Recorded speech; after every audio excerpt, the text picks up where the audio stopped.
다윗 이야기 중에 세 번째 이야기입니다.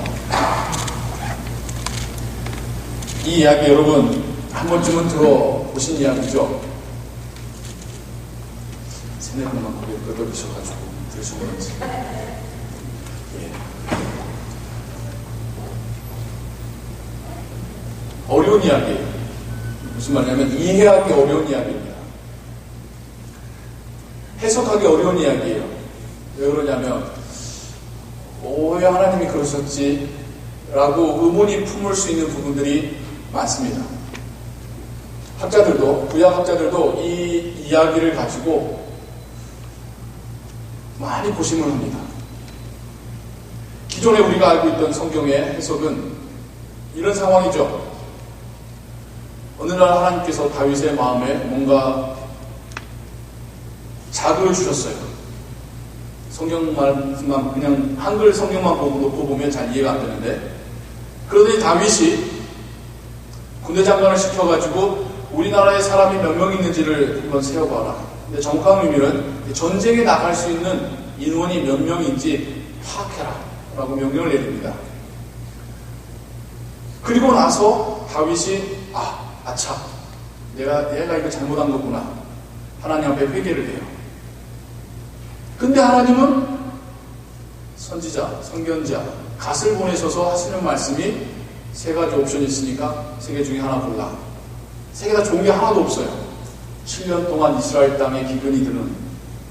두 번째, 3년 동안 사무엘 하와 역대 상에 있는 이야기가 비슷한데 조금 여기 다릅니다. 숫자가 다릅니다만 3년 동안 또 3달 동안 적군에게 쫓겨다닐 것인지 전쟁에 패한다는 이야기겠죠. 아니면 3일 동안 질병의 재앙이 이스라엘 땅에 임하게 할 건지. 다윗이 고민하다가 결정하기는 내가 적군의 손에 넘겨지는 것보다 하나님의 손에 넘겨지는 게 낫지 않겠는가 라고 대답을 했다가 진짜 3일 동안 7만 명이 죽는 사건이 일어납니다. 다윗이 회개할 때에 하나님께서 진노를 멈추시고 또 그곳에서 다윗이 번제의 예물과 화목제를 올렸을 때에 하나님께서 받으시면서 재앙을 멈추시고, 그래서 그곳이 이제 훗날 예루살렘 성전토가 됩니다. 다시 맨 처음으로 돌아가세요. 그래서 이 이야기를 알고 계시는 분들에게는 몇 가지의 쉽게 풀리지 않는 질문들이 떠오르게 돼요. 첫 번째, 사무엘 하를 보면 하나님께서 다윗을 자극하시고요. 역대상을 보면 사단이 다윗의 마음을 자극한다는 말이 있어요. 그리고 또 하나 더 우리로 하여금 의아하게 하는 것은 하나님께서 다윗을 시키셔서 인구수를 조사하게 시키셨더라라는 표현이 있습니다. 근데 왜 다윗이 벌을 받아야 돼요? 안 그렇습니까? 우리가 생각할 때 다윗은 자극받은 대로 반응했을 뿐이고, 심지어 성경에는 하나님께서 그 마음 가운데 인구수를 세게끔 자극을 주신 것 같은데 왜 다윗이 이렇게 궁지에 몰려야 되는지. 두 번째는 그러면 다윗이 죄를 지었다고 하면, 죄인지 실수인지는 그렇다고 한다면 다윗이 벌 받아야 되는데 왜 애꿎은 이스라엘 사람 7만 명이 죽어야 했는지 조금 우리 안 맞지 않습니까? 가장 우리가 이해하기 힘든 거는 왕이 전쟁을 앞두고 얼마나 많은 군사들이 병력들이 있는지를 계수하는 거, 카운트하는 게 그게 그렇게 잘못된 일일까요? 하나님께 의지하지 않고 그렇게들 설명들 합니다만은 솔직히 저는 그게 그렇게 잘못했을까요? 7만 명이나 죽어야 될 정도로.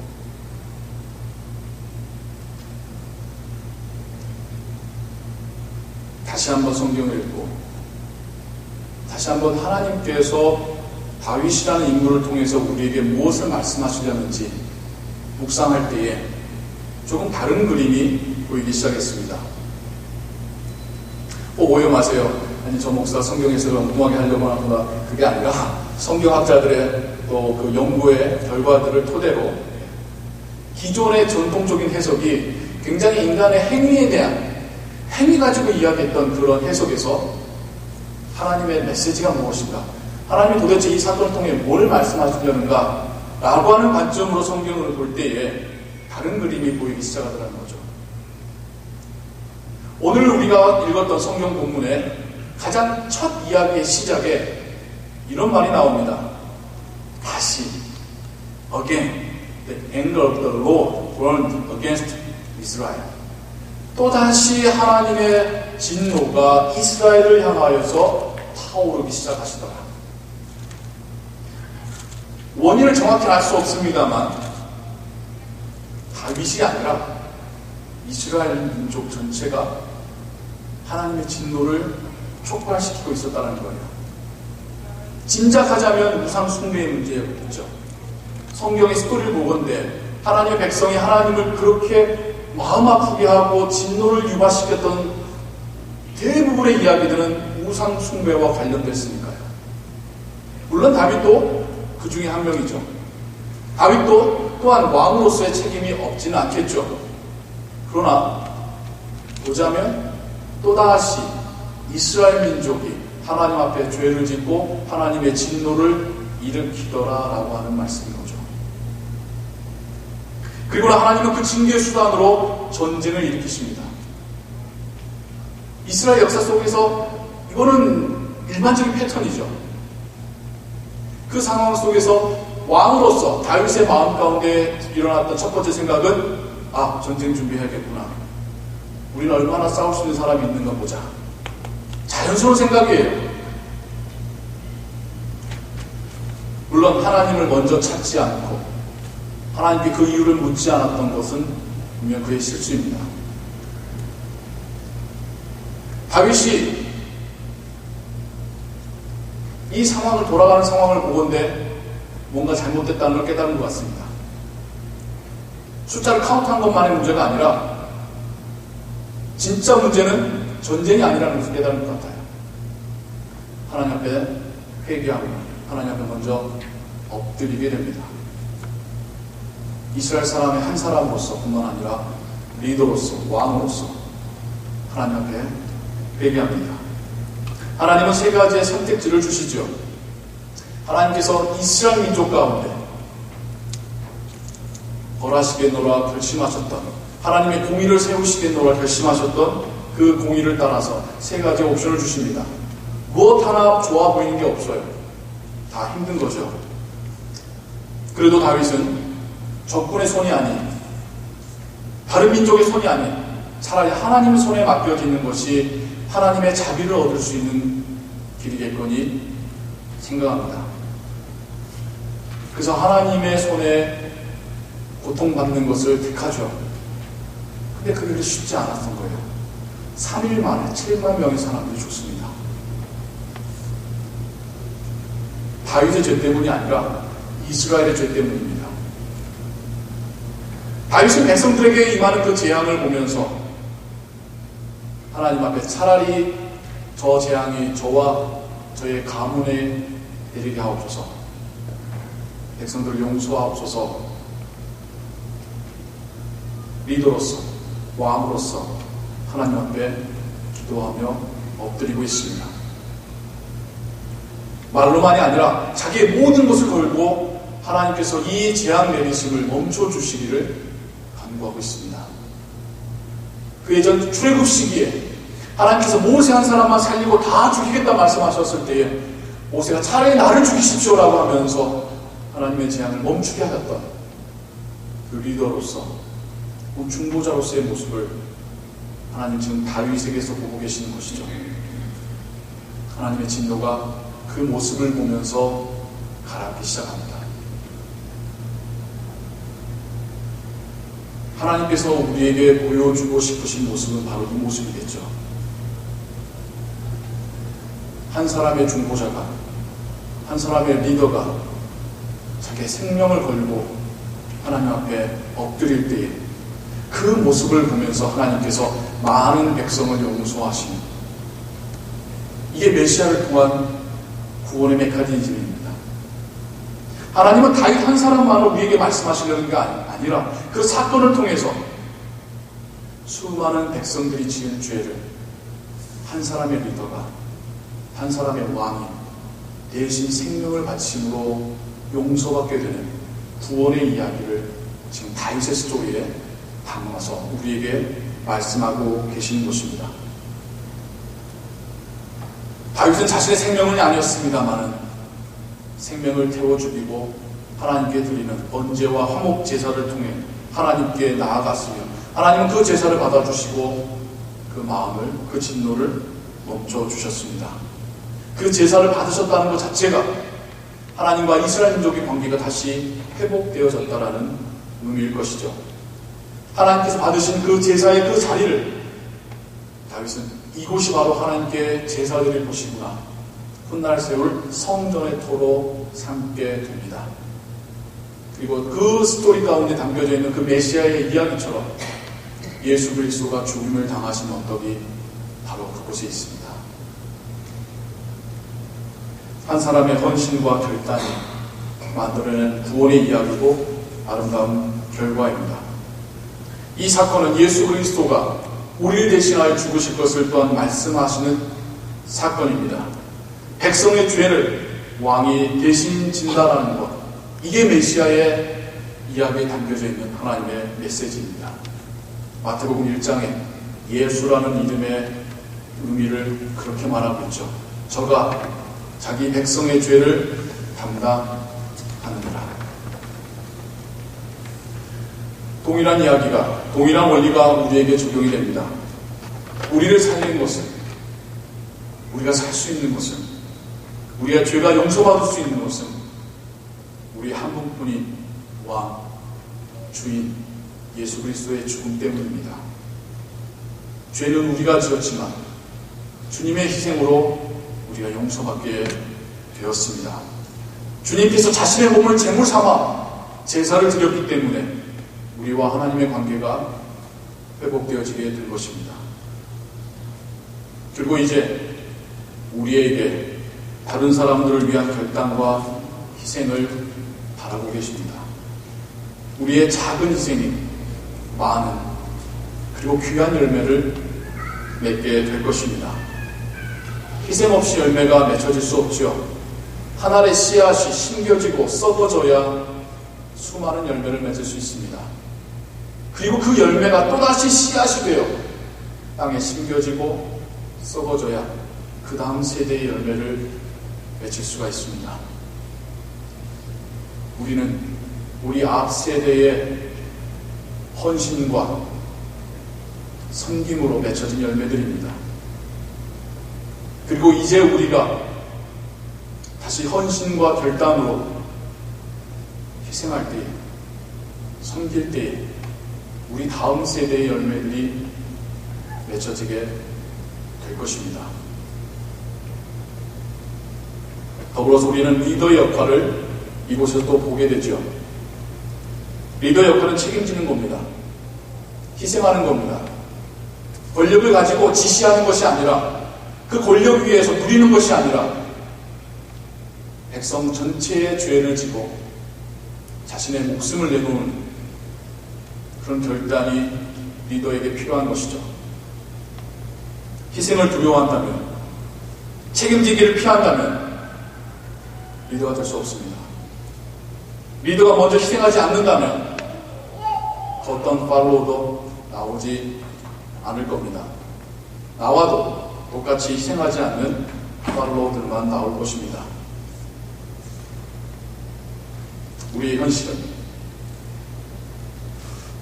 리더에게 책임지라고 주장은 하지만 스스로가 앞서서 책임지기는 피합니다. 다른 사람이 나를 위해서 헌신해주고 희생해주는 것은 기뻐하고 감사해하지만 내가 다른 사람을 위해서 희생할 수 있다는 것은 싫어합니다. 우리의 본성이 그래요. 그런데 여러분, 또 어쩌죠? 하나님은 여러분들을 그 리더로 여러분의 가정에서, 여러분의 일터에서, 여러분이 속한 교회의 크고 작은 모임 가운데서 여러분들을 리더로 세우셨는데요. 그 어디에 선가는 우리는 다 리더입니다. 리더가 전혀 아닌 사람이 없습니다. 그 어딘가에서는 리더인데 거기서 우리가 리더의 역할을 하지 못할 때에 그 커뮤니티는, 그 공동체는 하나님으로부터 멀어지게 될 것입니다. 하나님께서 우리 각 사람에게 책임지라고 맡기신 영혼들이 누구일까요? 하나님은 여러분들에게 맡기신 사람들이 있다는 겁니다. 이제 여러분들이 썩어짐으로 그 사람들이 열매가 되기를 바라는 그 영혼들이 있다는 겁니다. 누구입니까? 지금 여러분 마음 가운데 떠오르는 사람이 없다면 여러분은 그 역할을 감당해 본 적이 없다는 의미일 수도 있습니다. 너무 심하게 표현했나요? 각각 개인의만의 이야기가 아니라 우리 공동체에 또한 이야기이기도 합니다. 우리 교회에 맡기신 역할은 무엇입니까? 우리만이 타겟은 아니죠. 이곳에 있는 한인만이 우리 사역의 타겟은 아니죠. 우리가 살아가며 만나는 가난한 자들, 소외된 자들, 힘없는 자들,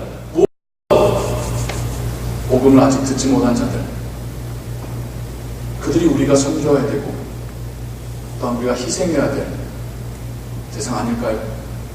그리고 당연히 그 안에는 우리의 자녀들이 또한 포함이 됩니다. 사랑하는 성도님 여러분,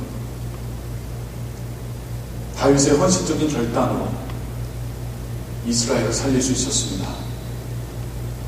그 모습은 예수님의 그 죽음으로 우리를 살리실 것을 미리 말씀하시는 사건이었습니다.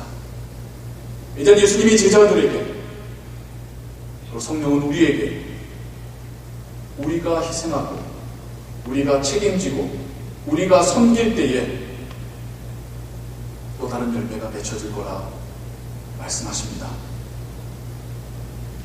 여러 가지 열매가 있을 수 있습니다. 하나님께서 우리 각 사람에게, 여러분의 가정에, 우리 교회에 맡기신 그 영혼들을 우리가 깨닫고 작은 희생이라도, 작은 섬김이라도 그 열매가, 그 씨앗이 꽃이 필 수 있게 하는 그 일에 쓰임 받으시기를 주님의 이름으로 축원합니다. 기도하겠습니다. 하나님, 우리는 그 누군가의 희생으로 여기까지 왔습니다. 그리고 하나님의 자녀가 되었고 하나님의 은혜 가운데 살고 있습니다. 이제는 우리가 또 다른 누군가를 위하여서 섬기고 희생해야 할 때입니다. 그러나 여전히 이기적인 우리의 본성은 그 제자의 길을 막고 있습니다. 여전히 내가 먼저 편하고 잘 살아야겠다라고 하는 생각으로 우리의 발걸음을 잡고 있습니다.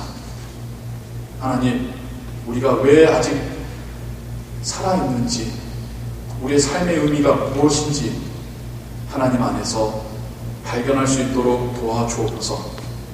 우리에게 맡기신 그 귀한 영혼들, 우리의 자녀로부터, 우리의 가족으로, 우리의 직장 동료로, 우리가 만나는 그 사람들, 또한 이 지역사회 가운데 소외되고 가난한 자들, 아직도 복음 듣지 못한 자들, 그들을 보게 하시고 그들을 향하여 간절한 마음 품을 수 있도록 하나님 도와주옵소서.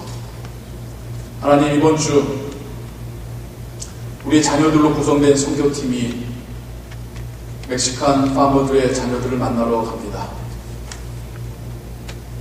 참 부족한 팀이고 준비되지 않은 그런 팀이지만 그 발걸음을 귀하게 여겨주시고 우리 자녀들이 그곳에 가서 또 다른 귀한 생명들을 보게 하시고 그들을 향한 하나님의 뜻을 발견하게 하시고 보람된 삶이, 하나님께서 기뻐 받으시는 인생이 무엇인지를 깨닫고 돌아오는 시간 되게 하여 주옵소서. 예수 그리스도의 이름으로 기도하옵나이다. 아멘.